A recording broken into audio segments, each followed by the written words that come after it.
Jornal em Foque. Apoio Unisanta, Universidade do Grupo de Excelência do MEC. BocNews, o jornal gostoso de ler e bom de negócios.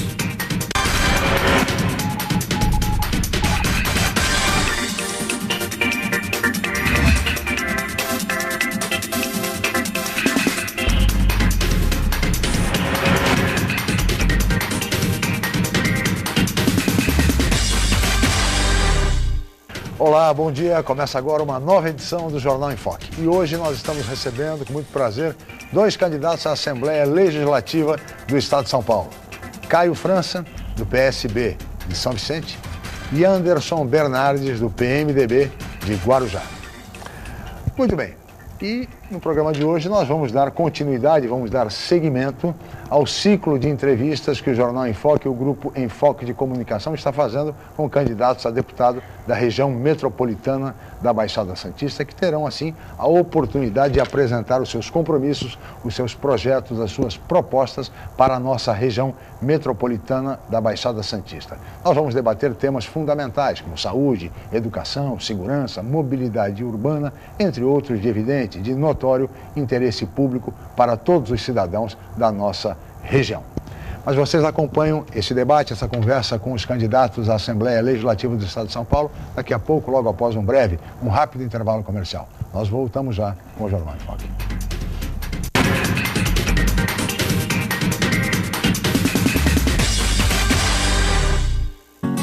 No Santa, você conquista muito mais do que conhecimento. Aprende a explorar os diversos caminhos da vida e já começa a vivenciar o ambiente universitário. Aqui, além da formação, você ganha amigos e lembranças que irão acompanhar você para sempre, junto com todo o conhecimento adquirido nos melhores anos de sua vida. Colégio Santa Cecília, há mais de meio século, formando e educando gerações. O novo formato do site BocNews.com está mais interativo, dinâmico, com conteúdo ampliado e canal próprio de TV na internet.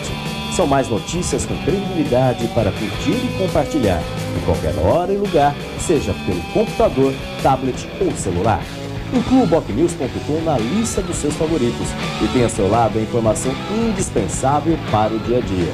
Jornal BocNews e BocNews.com. Experiência e inovação para bem informar. O bom deputado é aquele que trabalha próximo das pessoas, para conhecer os problemas de perto e entender as reais necessidades da população.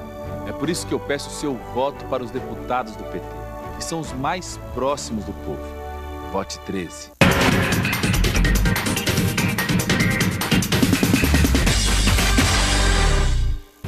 Muito bem, estamos de volta com o Jornal em Foque, que recebe hoje mais dois candidatos à Assembleia Legislativa do Estado de São Paulo.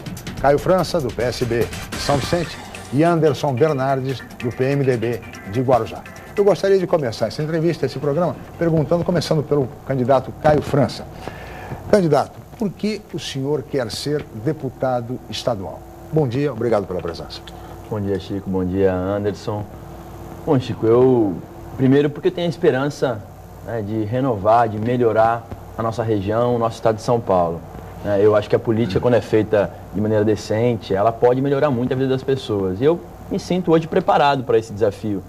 Tive a oportunidade de ser vereador na minha cidade de São Vicente. Ao longo do mandato, presidi uma entidade com todos os vereadores da Baixada Santista. Em 2012, tive a oportunidade de disputar uma eleição a prefeito na cidade. Então, acredito que esses cenários aí me credenciam para esse momento, mas num sentimento maior aí de esperança, de poder melhorar a vida do cidadão aqui da Baixada Santista, do Vale do Ribeira também. Anderson Bernardes, gostaria de ouvir-lhe fazendo a mesma pergunta. Por que o senhor quer ser deputado estadual? Bom dia, obrigado pela presença. Bom dia, Francisco. Bom dia, Caio. Optei ser candidato, colocar o nome à disposição por estar preparado para representar a nossa região e o nosso estado, Chico. Durante os últimos 15 anos da minha vida, eu me qualifiquei, me capacitei, estudei e, somados à minha infância, acredito que os movimentos sociais do qual faço parte, a minha formação acadêmica e, acima de tudo, a vida que tive desde a infância, criado em Vicente de Carvalho, no Guarujá, até hoje, me qualificam hoje com conhecimento e vontade para representar a população da Baixada Santista. Muito bem. Caio, o que é que vai caracterizar, marcar um eventual mandato seu junto à Assembleia Legislativa? Chico, eu tenho na minha família uma veia muito ligada à educação. A minha mãe é professora, minha irmã é professora. Em casa a gente circula aí num hall de professores. E eu acredito muito na educação. Sim. Dediquei boa parte do meu mandato enquanto vereador à educação. Visitei escolas municipais, creches. Então, é claro que o cenário de um deputado, ele não pode se preocupar apenas com uma questão. Mas eu penso que a educação aqui na região, a gente precisa intensificar ela em relação ao governo do estado, né, as escolas estaduais, os cursos de qualificação, as faculdades que o estado dá oportunidade ao jovem fazer. A minha dedicação, em especial aí com relação à educação, será intensa, até pela experiência que eu acumulei, que tenho aí dentro de casa, mas claro, sem deixar de falar de assuntos importantes aqui da região também, a saúde, que passa por um caos total, o transporte, as nossas cidades são muito interligadas, então é impossível você resolver um problema somente em Santos e não em São Vicente. Então, eu acho que todo esse cenário é importante, mas a educação será um foco muito importante aqui no meu mandato. Acredito muito no ensino integral, de cursos de qualificação, você aproveitar as escolas municipais que ficam fechadas, por exemplo, Chico, à noite, várias escolas, para poder utilizar esse espaço físico e ter cursos de qualificação nesses locais. Enfim, são ideias que eu quero poder colocar em prática no possível mandato. E com relação a você, Anderson, o que é que vai marcar, caracterizar um eventual mandato seu junto à Assembleia Legislativa? Quando nós falamos, Chico, em mudança, em renovação, em candidatos jovens como eu e o Caio, eu acredito que devemos mudar de verdade. Hoje, o modelo político tradicional é aquele modelo onde o candidato que detém o mandato, ele entende que conhece tudo, que sabe tudo, que os seus projetos são os melhores e o ponto crucial falta, que é escutar a população, escutar os segmentos, escutar os movimentos sociais. O que irá caracterizar o meu mandato será estar próximo do eleitor, próximo do cidadão e representá-lo, e não impor aquilo que eu entendo ser correto. Eu acredito que a nossa sociedade muda muito rapidamente os seus hábitos, os seus costumes, as suas necessidades, e entendo que o modelo que falta hoje é um modelo de político que leve à Assembleia Legislativa, leve ao Congresso Nacional aquilo que é vontade da população, daquele que o elegeu e não a sua vontade própria. Então, escutar a sociedade civil organizada será uma marca do meu mandato. Agora, Caio, você fez referência na sua intervenção anterior à questão da educação, como uma das marcas de um eventual mandato junto à Assembleia Legislativa. A educação tem problemas, todos nós sabemos, é evidente, é prioridade absoluta, deveria ser a razão de ser de todos os governos, enfim. Mas nós temos um fato, assim, claro, em São Paulo, que há muita falta de professores na rede pública. Faltam professores de matemática, de português, de história, de geografia, enfim, e matérias básicas.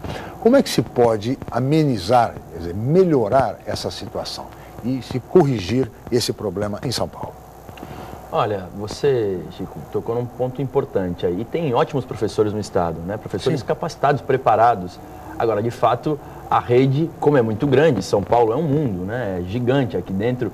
Nosso estado, ele tem o mesmo orçamento e a mesma densidade que 2, 3 Argentinas, por exemplo. Então, é claro que isso acaba sendo muito pesado tudo, mas, inegavelmente, o estado precisa ampliar, primeiramente, os concursos públicos que existem hoje, né? Os concursos, muitos que existem, já caducaram, então é importante que o estado possa refazer, em especial em algumas matérias específicas, né? Existem matérias, por exemplo, no estado, que você não precisa ser concursado para poder lecionar uma matéria. Existem filosofia, por exemplo, você deu exemplo de matérias mais tradicionais, mas filosofia, sociologia, que tem hoje no ensino médio, são matérias que são permitidas aí para professores, não são professores, são qualquer pessoa que tem nível superior, pode lecionar uma matéria. Eu acho que a gente precisa ter uma atenção maior nisso, então o nível de concurso acho que precisa ser mais intenso no governo do estado, e além disso, acredito muito que a gente poderia fazer parcerias aí com universidades que estão que tem várias aqui na nossa região, por exemplo, que tem pedagogia, e os jovens precisam ser aproveitados. Então, de repente, você oportunizar aí para essas pessoas que possam fazer um estágio dentro das escolas públicas, ajudando e também auxiliando os jovens que estão cursando pedagogia. Então, eu penso que uma mescla aí entre a intensificação dos concursos públicos, que já existem hoje, mas também fazendo parcerias com universidades, por exemplo, aqui na nossa região, onde as pessoas possam aí aprender e ao mesmo tempo transmitir o que já acumularam ao longo desse tempo. Acho que esse é um caminho. Além disso, né, em São Vicente, por exemplo, a gente teve a oportunidade de fazer nas creches municipais parcerias com o terceiro setor. Né? As creches municipais da cidade, ao longo dos anos, são dirigidas através do terceiro setor. É claro que isso não dá para fazer numa rede pública do Estado, porque envolve um número muito grande de profissionais. Mas eu penso que no ensino infantil isso pode ajudar bastante, né? Facilita a quantidade de creche que você possa abrir e você consegue ampliar o número de vagas. Então hoje, a gente falou aqui do ensino médio, que é a responsabilidade maior do Estado, mas o ensino infantil é extremamente importante, né? Quantas mães que não estão aguardando uma vaga numa creche berçário, por exemplo? Inúmeras. Então, acho que também pode ser um caminho para o Estado poder auxiliar as prefeituras. Bem, como melhorar, Anderson, a educação pública em São Paulo? A educação pública, como todos os serviços públicos, tem alguns desafios. Inicialmente, eu entendo que o número de cargos comissionados no Estado de São Paulo deve ser diminuído. Hoje, o Estado de São Paulo comporta 15 mil cargos comissionados. Naturalmente que este número inviabiliza concursos públicos, até porque nós temos a Lei de Responsabilidade Fiscal que determina um percentual para gastos com folha de pagamento. A partir do momento que nós temos uma máquina inchada, vamos dizer assim, isto inviabiliza os concursos públicos. Outro fato, Chico, é que vários professores hoje estão fora de sala de aula por estresse, por depressão, por doenças adquiridas por essa dificuldade. Até por razões de segurança. Até por razões de segurança, vários professores estão fora de sala de aula. Então, hoje, melhorar as condições de segurança, melhorar as condições estruturais das escolas, faria e deve ser feito para que os professores tenham menos motivos para afastamento, assim nós vamos diminuir a questão do déficit de professores em sala de aula. Somado a isso, nós temos que ter um planejamento a médio e longo prazo. Não será nos próximos 4 anos que nós vamos resolver isso. É duro falar à nossa população, mas um planejamento mínimo para a melhoria do sistema de educação no Estado de São Paulo deve ser em 10, 15 anos. Nós temos que fazer um planejamento para que em 2024, por exemplo, nós tenhamos aí ao menos 80% das escolas de ensino fundamental do Estado de São Paulo em período integral. E eu acredito que, somado ao avanço na tecnologia, que hoje também não existe na rede estadual de ensino, nós vamos melhorar e acabar rapidamente com a questão da progressão continuada, porque é inadmissível nós termos aí jovens no ensino médio que não sabem ler nem escrever corretamente. Então o senhor é a favor da volta ao sistema antigo, sistema de progressão avaliada, ou mesmo como era no passado, pelo menos na minha época, onde havia repetência? Há de haver repetência. É inadmissível alguém que não tem conhecimento, que não adquiriu conhecimento, que não foi avaliado, chegar a concluir o ensino médio e aí aos 18, 19, 20 anos ele irá sofrer este impacto porque não conseguirá passar em concurso público, não conseguirá ingressar no mercado de trabalho por falta de capacidade técnica, que é hoje o que causa essa progressão continuada no governo do Estado. Aliás, esse jovem semi-alfabetizado, muitas vezes ele consegue ler, ele até consegue escrever, mas ele não consegue compreender o que lê.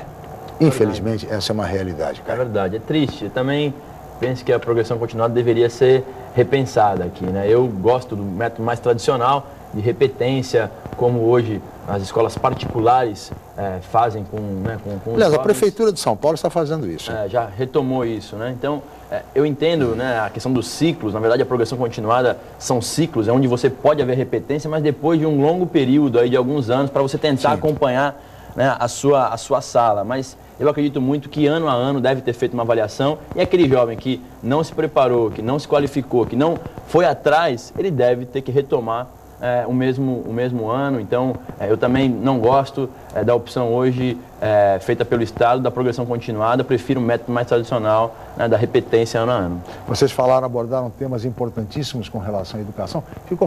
Acho que faltou falar a respeito da remuneração dos professores. Os professores também ganham muito mal, Anderson. Sem dúvida alguma. Se nós compararmos a rede municipal de ensino de várias cidades, até mesmo aqui da Baixada, com o valor da hora-aula do professor no Estado, nós vamos perceber que a diferença chega em alguns casos de 30% a 35%.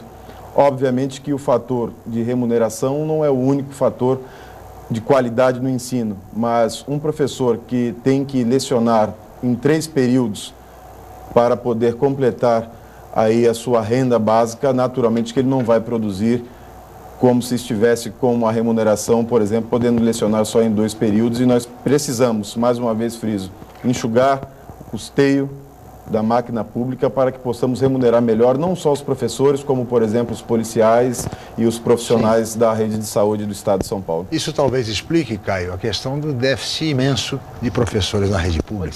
Pode ser. É uma das possibilidades. Acredito muito também que o professor deveria ter, além de melhor remuneração, né, uma melhor estrutura em sala de aula, né, mais tranquilidade para poder lecionar. Hoje, diversas escolas em São Vicente, professores com medo de dar aula à noite. Na Vila Margarida tem vários professores que se afastam porque têm preocupações, né?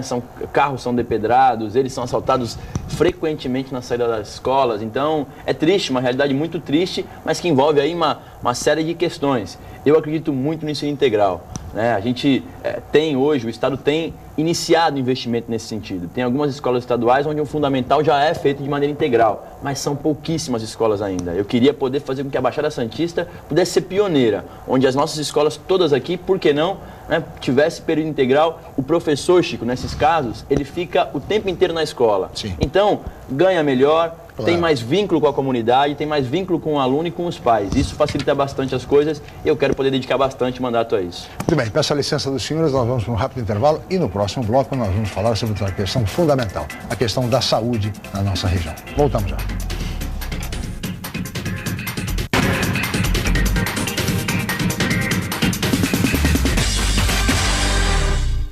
Você ainda tem dúvidas sobre a carreira profissional? Então não perca a 26ª Feira de Profissões da Unisanta.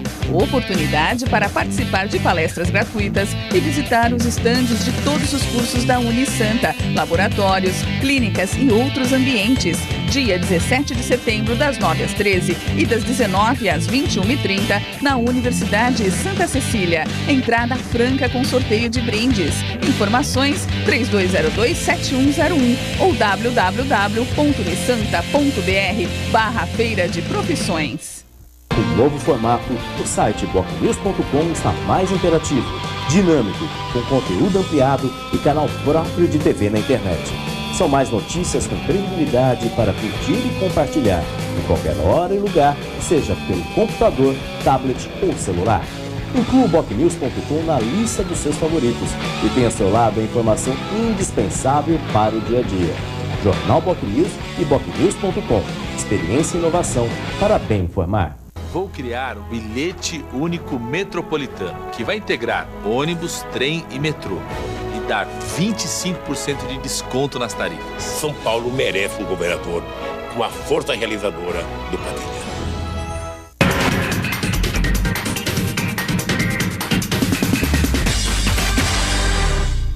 Muito bem, estamos de volta com o Jornal em Foque, que recebe hoje mais 2 candidatos à Assembleia Legislativa do Estado de São Paulo. Caio França, do PSB de São Vicente, e Anderson Bernardes, do PMDB de Guarujá, que responde agora a questão da saúde na nossa região, Anderson. Como é que se pode melhorar a atenção à saúde pública na nossa região e no nosso Estado de São Paulo? O que é que falta, afinal? Recursos, gestão, seriedade na gestão? Enfim, como é que você vê essa questão? Você deu algumas das possibilidades, né, Chico? Não há uma solução. Inicialmente, eu entendo que a saúde pública deve ser tratada com uma prioridade na sua atenção básica. Hoje, o custeio da saúde é alto, porque nós trabalhamos muito mais focados na urgência e emergência do que na atenção básica. E a urgência e emergência é aquilo quando já aconteceu, naturalmente. Tratar a coisa depois de acontecido é muito ruim. Os programas de saúde da família, na minha visão, são programas que devem ser implementados praticamente na totalidade do atendimento SUS. O último censo do IBGE trouxe que na região da Baixada Santista nós temos 1.800.000 munícipes atendidos e 1.050.000 pessoas atendidas pelo SUS. É um número alto. A ineficiência na gestão causa aí a falta de atendimento, como nós podemos ver recentemente problemas no Guilherme Álvaro, como nós podemos ver no estado problemas na Santa Casa, por falta de atenção na gestão atenção básica de saúde, por falta de seriedade na gestão. Eu defendo, além disso, Chico, também junto ao governo do Estado, e espero que nós tenhamos esta atenção, embora não seja matéria de competência do deputado estadual, mas uma bancada que apoia a diminuição do ICMS para os produtos e insumos, barateando assim o custo desta manutenção, principalmente para os hospitais filantrópicos, e facilitando com que nós tenhamos uma folga orçamentária que possibilite um investimento maior, tanto na urgência e emergência, mas sobretudo na atenção básica de saúde, que é aquilo que a população precisa, porque eu entendo também que muitas das vezes nós cuidamos da doença. Nós vamos aos médicos, especialistas, quando nós temos a doença. E a atenção básica, que é a prevenção, ainda não é muito difundida, não é muito priorizada. Então, são essas, basicamente, as possibilidades que eu vejo para que nós melhoremos aí, a médio prazo, as questões de saúde da nossa região. Como é que você vê, Caio, a questão da saúde? Aliás, vale observar que a própria presidente Dilma Rousseff, em recente entrevista, ela considerou que a saúde não é minimamente razoável no Brasil. Uma declaração da presidente Dilma, da própria presidente Dilma. E vale lembrar que recente também teve uma entrevista, não sei se foi da Datafolha, mas que 93% das pessoas desaprovavam tanto o SUS quanto os planos particulares, os convênios médicos. Então, olha só que loucura, não fica só restrito à questão pública. Mas, retornando à questão pública, eu primeiro acho que o investimento em relação à saúde fica muito por conta das prefeituras. Sim. As prefeituras que, por lei, deveriam gastar 15 minimamente, gastam 30, qualquer prefeitura. Não tem prefeitura da região da Baixada, do Vale do Ribeira, que gasta menos de 30% do seu orçamento. Então, é claro que a prefeitura tenta, na medida do possível, colocar recurso. Agora, obviamente que a totalidade desse recurso, muitas vezes, acaba ficando muita coisa. A gente paga muito aqui e fica muita coisa com a União e com o Estado. A prefeitura tem muito pouco e já investe bastante. Então, primeiro, eu acho que o custeio disso tudo. A União deveria investir mais, o Estado também. E, claro, investir na atenção básica. É muito mais inteligente fazer isso. Países mais desenvolvidos e onde a saúde funciona bem, a gente pode dar exemplo de vários países, mas a atenção básica ela é difundida. Ela atende 100% das pessoas. Aqui não acontece isso. O Programa de Saúde da Família que o Anderson falou, por exemplo, não atende 100% das pessoas da nossa região. São várias pessoas que dependem dessa atenção e acabam muitas vezes ficando doentes, e aí a gente começa a se preparar já quando a pessoa está adoentada, com um problema sério, aí é UTI, aí é especialista, é muito mais caro, muito menos inteligente. Então, a gente precisa ter programa de saúde da família, mas também precisa construir novos equipamentos regionais de saúde. O Guilherme Álvaro é um bom equipamento, mas é pouco para a nossa região. Tem Itanhaém que está sendo reformado, mas ainda é pouco. A gente precisa de mais equipamentos como esse. São Paulo tem bons equipamentos de saúde. São Paulo, inclusive, por mais que pareça tão ruim, comparado a outros estados, é ainda o melhor estado em relação à saúde. Então, a gente precisa ter equipamentos bons aqui na Baixada também. E para isso eu quero poder lutar bastante. A gente tem uma região do litoral sul, ali entre a área continental de São Vicente, entre Mongaguá, Praia Grande, que fica num problema sério ali, porque é uma população grande, numerosa e que não tem um equipamento próximo de saúde. Então, a gente precisa lutar para que um hospital regional nessa região também. Cubatão tem um outro problema sério, onde muitas pessoas acabam atravessando, até por conta de estar no meio do caminho de quem sobe a serra, quem desce a serra passa por Cubatão e não tem o custeio da saúde pelo governo do estado. Então, eu acho que a gente precisa, além de ampliar aí a rede de atenção básica, a gente precisa também construir novos equipamentos aqui na Baixada Santista, porque a nossa região é uma região que, além de tudo, recebe muita gente. Então, a gente não pode depender da estrutura que existe somente hoje. Tem finais de semana aqui que praticamente triplicam o número de moradores. E é lógico que a estrutura que as pessoas que vêm de fora utilizam é a nossa aqui. Só que nós não estamos preparados para isso. Então, minimamente, também aumentar bastante aí o número de leitos que existem na Baixada Santista, isso é imprescindível. Os prefeitos que comparecem aqui ao programa, ao Jornal em Foque, debatendo a questão da saúde, assim como estudiosos, sempre colocam o seguinte, Anderson, Caio, que há recursos para você investir na criação, por exemplo, implementação de equipamentos de saúde, mas a dificuldade está no custeio. Com certeza. Ou seja, buscar recursos para isso. Como se resolve uma equação como essa? Com capacidade de gestão. Infelizmente, nós temos que frisar aqui, há muita fala de que há recurso, que há recurso. A saúde é uma das áreas hoje que tem várias dotações já carimbadas específicas, mas os problemas de gestão, os desvios, a falta de seriedade no trato da coisa pública é que faz com que nós tenhamos aí recursos, nós tenhamos ferramentas, mas nós não tenhamos a aplicação efetiva. Eu acredito que falta seriedade, falta maior fiscalização, até mesmo das câmaras municipais, das assembleias legislativas neste país, embora estejamos falando de São Paulo, e dos tribunais de contas. O que falta é seriedade, o que falta é fiscalização e o que falta é punição, porque é inadmissível nós percebemos uma Santa Casa parada e percebemos esse fla-flu, uma briga do governo estadual com o governo federal para ver se um repassou, o outro não repassou, se foi aplicado, se não foi aplicado. Aí a gente acaba percebendo que o problema não é falta de recurso, é realmente seriedade e gestão capacitada para que nós não tenhamos esses problemas. Caio, você falou na sua intervenção anterior a respeito da necessidade de um hospital regional, de hospitais regionais aqui para a Baixada Santista. Em São Vicente, o governo federal sinaliza com a construção próxima de um hospital regional em São Vicente. Acho importante, mas vale lembrar, né, Chico? Você falou bem aqui. Eu quero saber quem é que vai pagar isso ao longo do ano. Não dá para colocar nas costas da prefeitura. Eu conheço bem, fui vereador e disputei uma eleição a prefeito na cidade. Sinceramente, não adianta colocar um hospital, por melhor que seja, e dizer o seguinte: prefeitura, agora paga por mês aí profissionais e equipamentos. Não tem, a prefeitura não vai conseguir fazer. Eu quero que o Estado custeie isso pra gente. Assim como custeia outros hospitais ao longo do Estado de São Paulo. Então, mais do que a construção, que é sem dúvida importante, eu quero saber do custeio. Quem é que vai pagar essa conta por mês? Um hospital, Chico, custa por ano o mesmo que ele custa para ser construído. O custeio dele ao longo do ano custa o mesmo da construção. Não é barato. É caro, saúde é cara, mas a gente precisa pensar, onde é que ficam as maiores riquezas do país? Onde é que está a maior parte do imposto que a gente paga? Na União, depois no Estado. Não é justo com a prefeitura você colocar toda essa obrigatoriedade nas costas do prefeito. E olha que eu sei, tem prefeitos melhores, prefeitos piores, mas não é essa a discussão. Nós temos que discutir o seguinte, a questão macro da saúde. Está muito concentração de recursos na União e investimentos poucos aqui, assim como no Estado também. O provedor da Santa Casa de Santos, o Dr. Félix Ballerini, num programa recente aqui no Jornal em Foque, ele disse o seguinte, que com relação aos deputados, os senhores estão postulando uma cadeira no Parlamento Estadual, os deputados, a importância das emendas parlamentares, os deputados para os hospitais, particularmente os filantrópicos. Mas ele lembrava uma coisa muito interessante, que as emendas existem para novos investimentos, novos equipamentos. E nesse aspecto, a Santa Casa está muito bem servida. O problema está no custeio.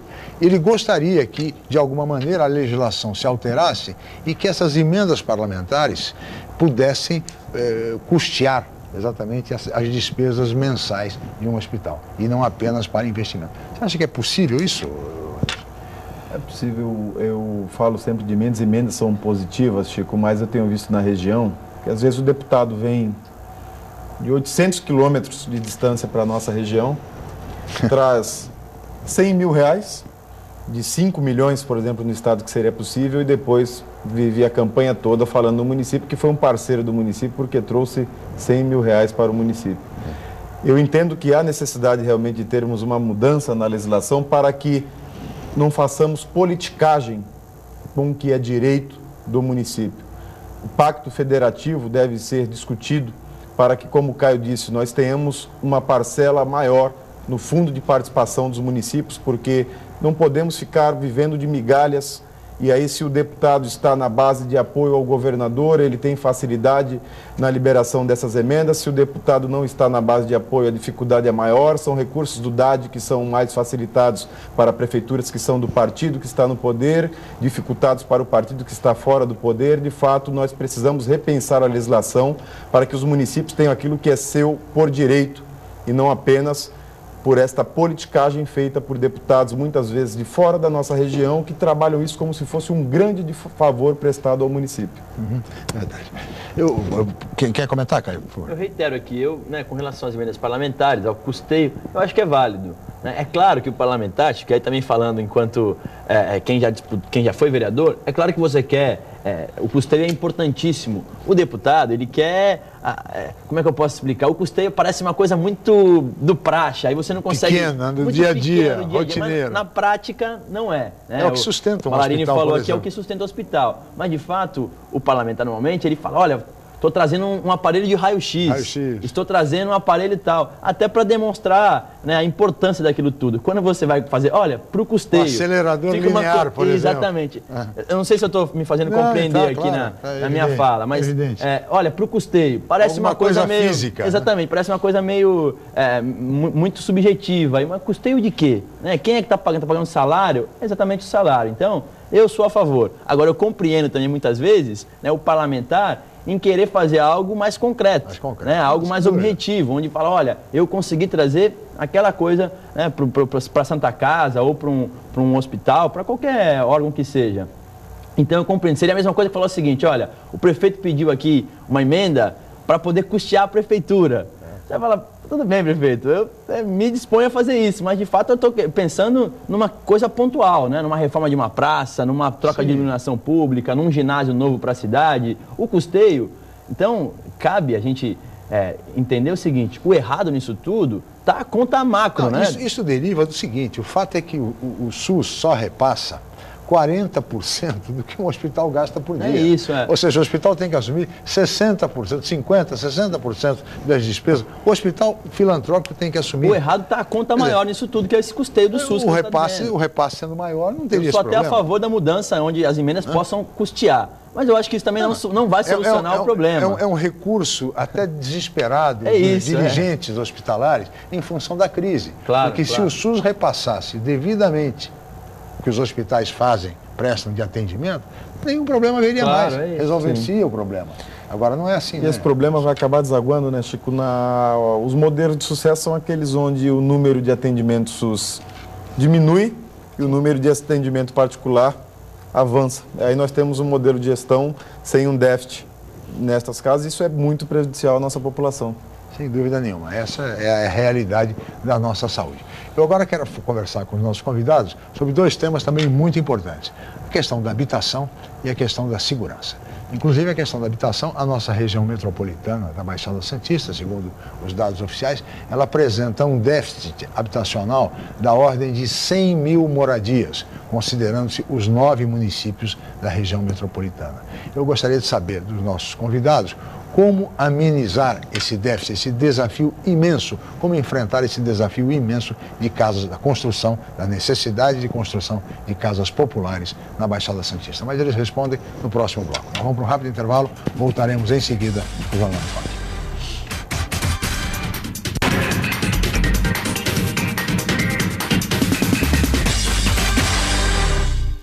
Se você é estudante de pós-graduação da Unisanta ou de qualquer outra universidade, participe do 3º encontro de pós-graduação da Unisanta, com o objetivo de estabelecer um espaço para apresentação de trabalhos visando a evolução dos temas para submissão em revistas científicas.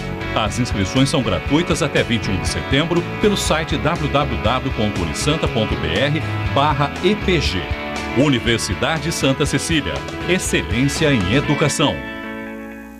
O novo formato, o site bocnews.com está mais interativo, dinâmico, com conteúdo ampliado e canal próprio de TV na internet. São mais notícias com credibilidade para curtir e compartilhar, em qualquer hora e lugar, seja pelo computador, tablet ou celular. Inclua o bocnews.com na lista dos seus favoritos e tenha ao seu lado a informação indispensável para o dia a dia. Jornal Bocnews e bocnews.com. Experiência e inovação para bem informar. O Brasil está triste. Vive um momento dramático e importante da sua história. Nós, do PSB de São Paulo, estamos sob o impacto da tragédia que levou o nosso presidente nacional, Eduardo Campos. Perdemos um companheiro generoso, que nos deixou uma lição de coragem. Era um homem capaz de unir o Brasil. Ele deixou o seu legado. Nós vamos honrá-lo. Mas a vida continua. Deus ilumine os paulistas. Eduardo estará sempre entre nós.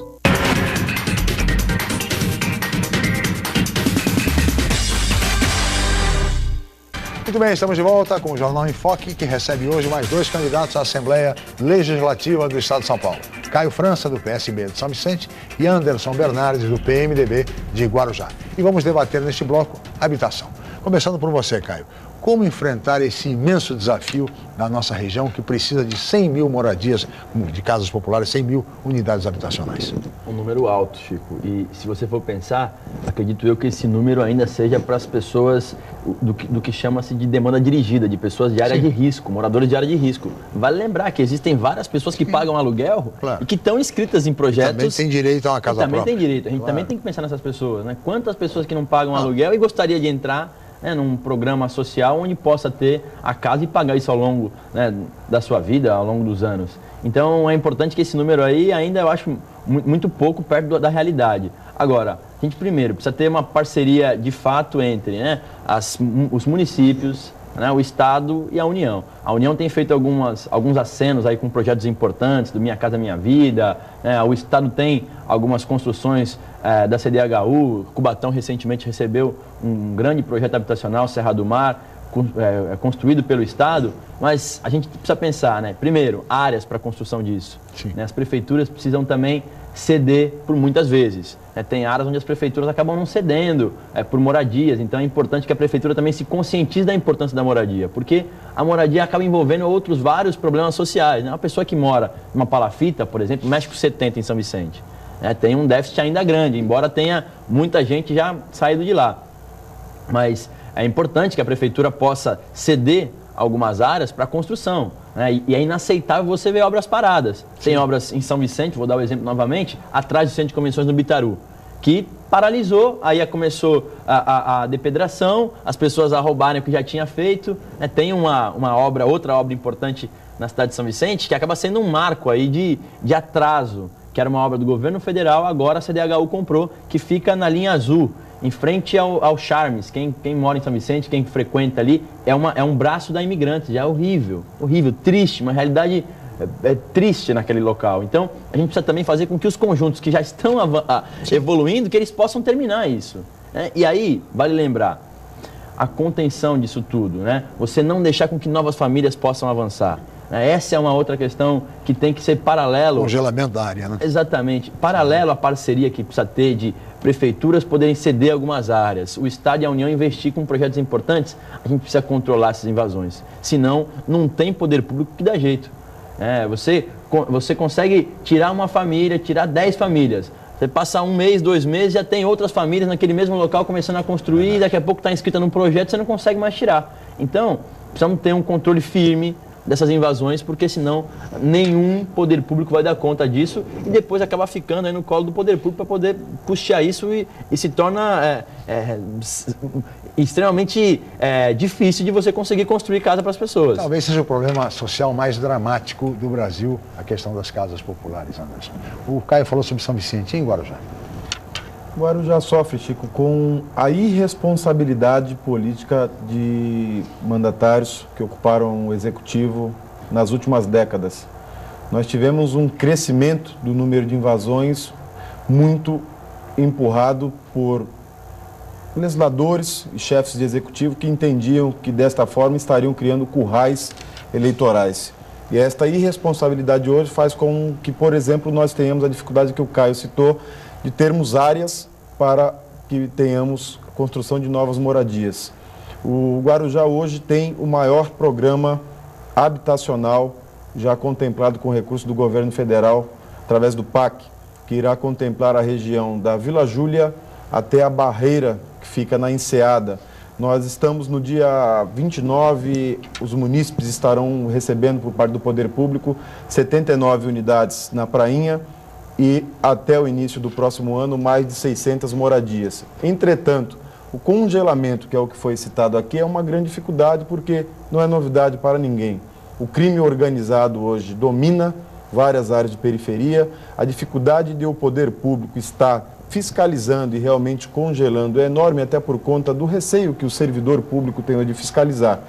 Entendo que uma das soluções para esse congelamento seria uma parceria da União, do governo do Estado com os municípios para que nós pudéssemos ter a tecnologia empregada neste congelamento. Hoje nós temos drones, nós poderemos ter incentivo do Estado para que nós tivéssemos câmeras de monitoramento para que nós pudéssemos aí, em uma parceria, termos o congelamento e a partir daí partimos para a parceria na cessão do terreno por parte do município, a parceria na construção entre o governo do estado e União, e eu vejo que ainda hoje esta disputa partidária do governo do estado com o governo federal inviabilize muito com que os projetos interessantes saiam. A vaidade partidária hoje no estado de São Paulo em relação e no governo federal faz com que nós tenhamos Bertioga, São Vicente, Cubatão,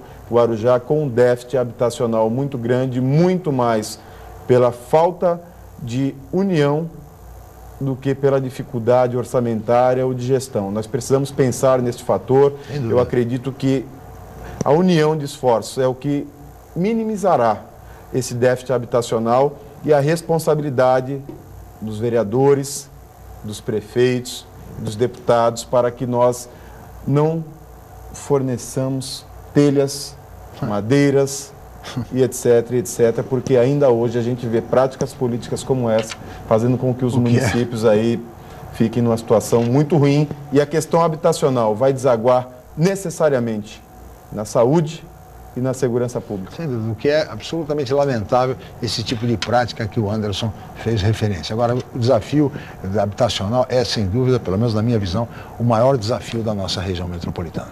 Enfrentar isso com coragem é preciso, porque do jeito que vai, dificilmente esse déficit só tende a aumentar e ser ampliado. E é triste, você vai para o interior, por exemplo, e você, né, a gente acaba andando, em especial aí com mais frequência ao longo dessa campanha, e você não vê ao longo das estradas, por exemplo, as favelas que tem aqui na nossa região, frequentemente, né? Guarujá tem morros, tem favelas também, São Vicente também, Cubatão tem a questão das cotas, dos bolsões.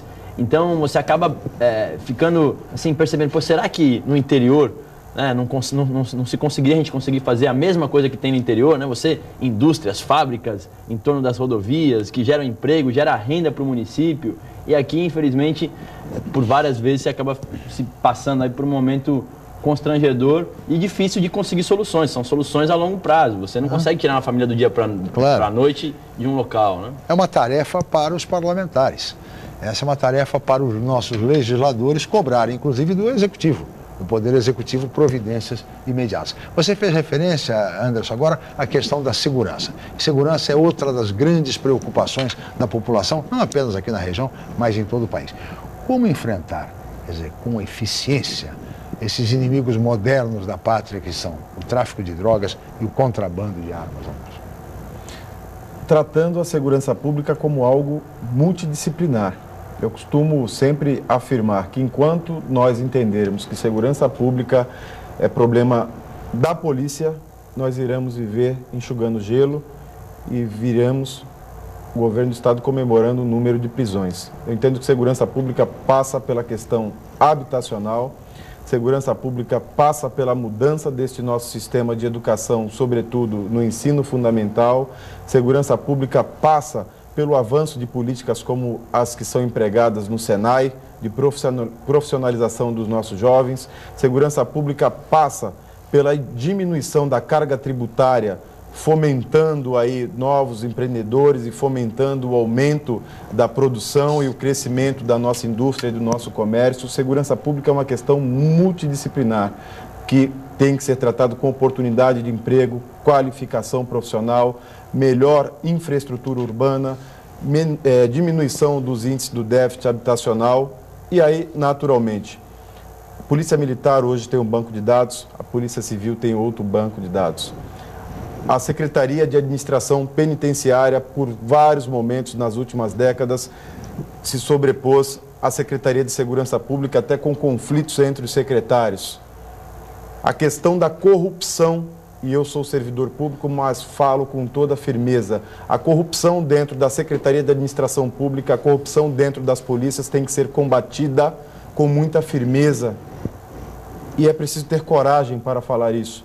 Naturalmente que a grande maioria dos nossos servidores nas áreas de segurança pública são sérios, mas a banda podre, a falta de integração entre as polícias, A falta de uma integração com as guardas civis municipais faz com que nós tenhamos cada um apontando para um lado e a gente continue vendo recordes de furto de veículos, de crimes contra o patrimônio, de violência contra a mulher. Nós temos, por exemplo, no Guarujá, uma delegacia da mulher que funciona de segunda a sexta-feira, quando todos nós sabemos, e não precisa ser um expert em segurança, que a violência contra a mulher se dá sobretudo no período noturno e aos finais de semana, que é onde o marido geralmente está aí sob efeito de substâncias entorpecentes, quando ele bebe um pouquinho a mais. E isso precisa ser corrigido com eficiência na gestão de segurança pública e políticas integradas de educação, cultura, habitação, geração de emprego e renda. Como é que você vê essa questão da segurança, que é outro problema seríssimo, não só da região, mas de todo o país? Olha, eu também entendo que segurança não é só a polícia militar e a polícia civil, embora compreenda também a importância dessas duas imagens, até com relação à parte ostensiva mais da segurança também, que eu considero importante. Mas eu acredito muito em projetos sociais que possam dar oportunidade aos jovens e isso faz com que as pessoas fiquem menos vulneráveis na rua, né? Acho que projetos importantes, eu vou dar o exemplo de São Vicente, que infelizmente não tem mais o projeto GEPOM, que já foi referência aqui nacional com relação à segurança pública. Hoje não existe mais.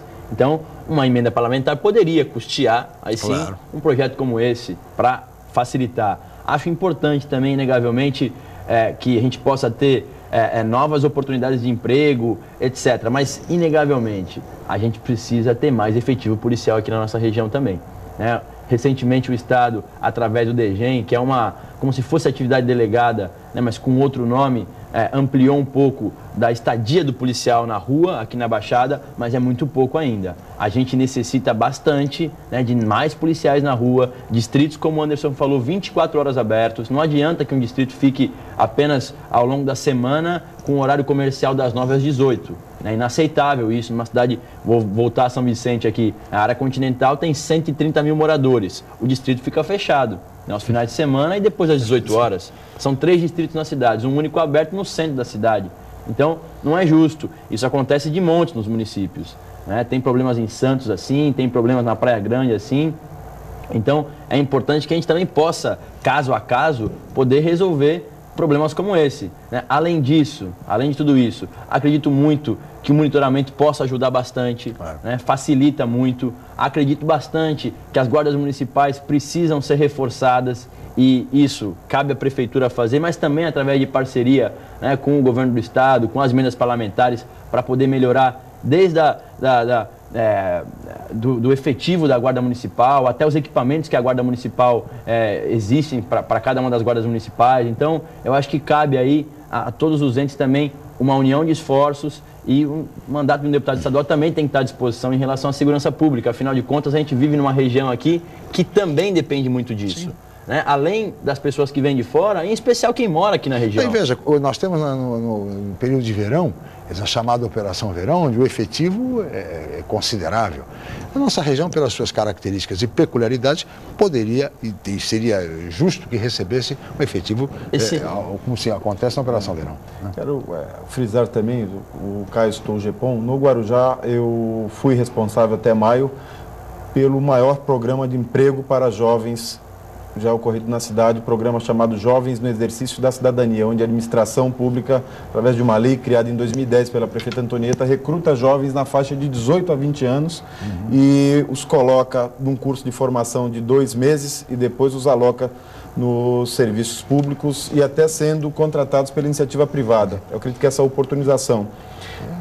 A metropolização também da segurança ainda é muito importante. O Caio citou também, hoje não adianta nós tratarmos de um problema de segurança em Santos sem olhar São Vicente, sem olhar o Guarujá, sem olhar essas questões. Temos que ter uma visão metropolitana. Caio, já estamos no limite do programa, eu queria agradecer muito a participação de ambos. Muito obrigado, Caio, pela sua presença aqui no Jornal em Foque. Eu agradeço, Chico, boa sorte ao Anderson também. E reforçar aqui, né, as pessoas da Baixada que olhem com mais carinho os candidatos aqui da região, que a gente precisa muito, a gente não pode fazer com que a Baixada perca força política. Anderson, muito obrigado pela sua presença aqui no Jornal em Foque. Obrigado, Francisco, Lascala, pela oportunidade, obrigado, Caio, pela oportunidade de trocarmos essas ideias. reforço a necessidade de analisarmos as candidaturas da nossa região, as candidaturas de pessoas que de fato estão preparadas para discutir temas de suma importância para o Estado de São Paulo. Muito obrigado. Muito bem. Boa sorte a ambos os candidatos. Caio França, do PSB de São Vicente, Anderson Bernardes, do PMDB de Guarujá. Agradeço a toda a equipe, especialmente a você, telespectador, pela atenção, pela audiência. Amanhã estaremos de volta em mais uma edição. Mais uma vez, muito obrigado e até lá.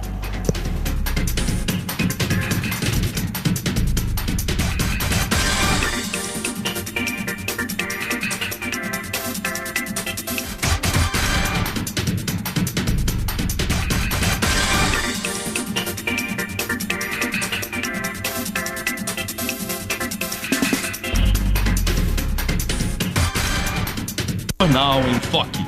Apoio Unisanta, Universidade do Grupo de Excelência do MEC. BocNews, o jornal gostoso de ler e bom de negócios.